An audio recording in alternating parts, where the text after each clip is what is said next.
Hello, my name is Karlee Ontiveros, and this is my WebQuest.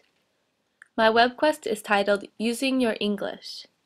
I chose this topic because I think that most foreign language learning programs lack authentic tasks where students are able to use the language they are learning to communicate with native speakers. I find that this is especially true in Japan, where I'm currently working now. Many of my students ask me, why do we need to speak English? I'm never going to use it. I think that by giving them someone to talk to who is of their own age, they might feel more motivated to learn, and they also might understand that learning a language is all about communication and learning about different cultures, not just passing tests and memorizing words. I hope that this WebQuest can inspire some students to learn about other cultures and continue learning a language, not because they have to, but because they want to communicate. My introduction talks about making friends and using the vocabulary and grammar concepts that they have learned. I think that these two things speak to the major two groups of students, the ones who love to study and the ones who love to be social. I hope that this will make most, if not all, of the students interested in this WebQuest. In the tasks section, I mention that the students will be making groups and then mailing a pen pal. Some may think that it is not necessary to do this activity in groups. I chose to do this activity in groups because 1. Groups are required for authentic WebQuests, and 2. Each student can help the other people in their group. There may be some students that are excellent at communication, but horrible at grammar.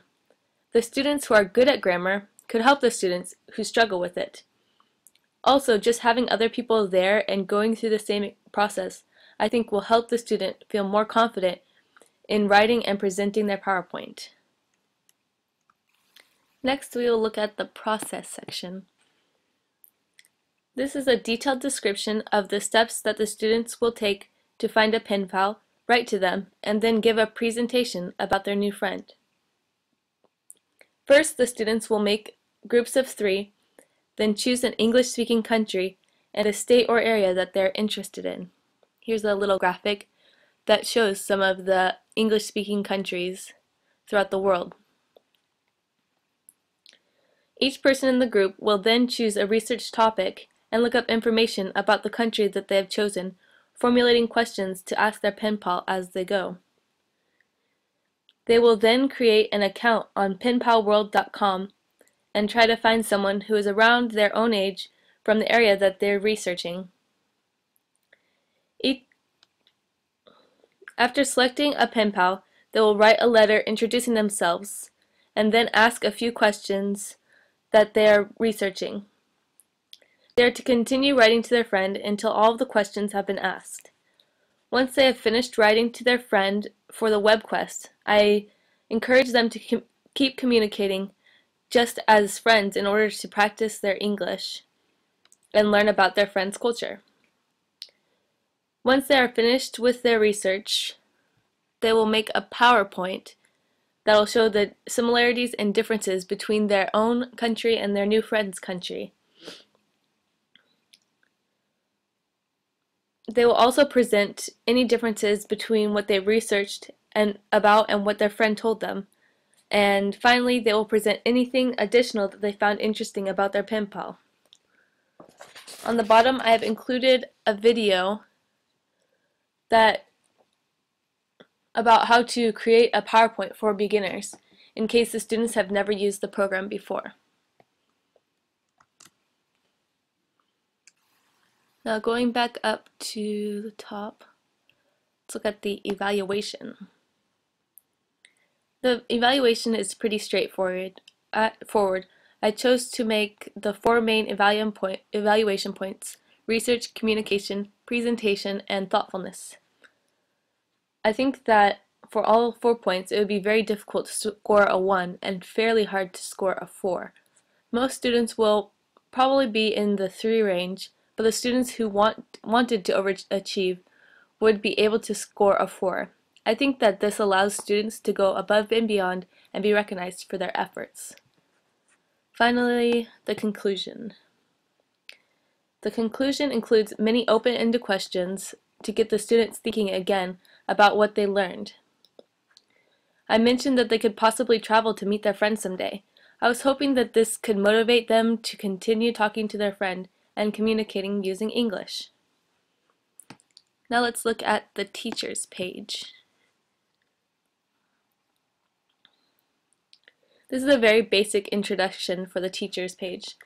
I thank the teacher for choosing my WebQuest and tell them what type of courses I intended it for. I intended it for conversation courses or an authentic culminating task for EFL classes. For the learners section, it really depends on the level of the students, as I mentioned here. I think that this is most suitable for high school or college students, but younger students who are able to communicate in English could be able to complete this WebQuest as well. It really depends on the teacher and the students. For the teacher's process page, it is mostly just suggestions on how they can modify the WebQuest to fit their own needs. The first suggestion I give is limiting the countries that their student can choose because some types of English could be difficult for the students to understand. I also include a Venn diagram worksheet that the teacher can give to the students for comparing and contrasting. If the students are younger, they may not be used to comparing and contrasting items. This graphic organizer could help them to formulate their thoughts better. At the end, I make it a point to tell the teachers to let their students have fun. This WebQuest is all about communication, not perfect grammar and using certain vocabulary words. I think if the teacher takes a more hands-off approach, the students will be more comfortable and thrive in this WebQuest. For the resources, this WebQuest does not need any specific software except PowerPoint, which I assume that most schools have. If the teacher wanted to go above and beyond, I mentioned that they could also provide encyclopedias or other country-specific books for their students to refer to. And lastly, the credits. For the credits, I thank my professor, Professor Marcy, because she introduced me to WebQuest and she helped me to see that there are a lot of resources on the internet to assist my students with language learning. Thank you for checking out my WebQuest.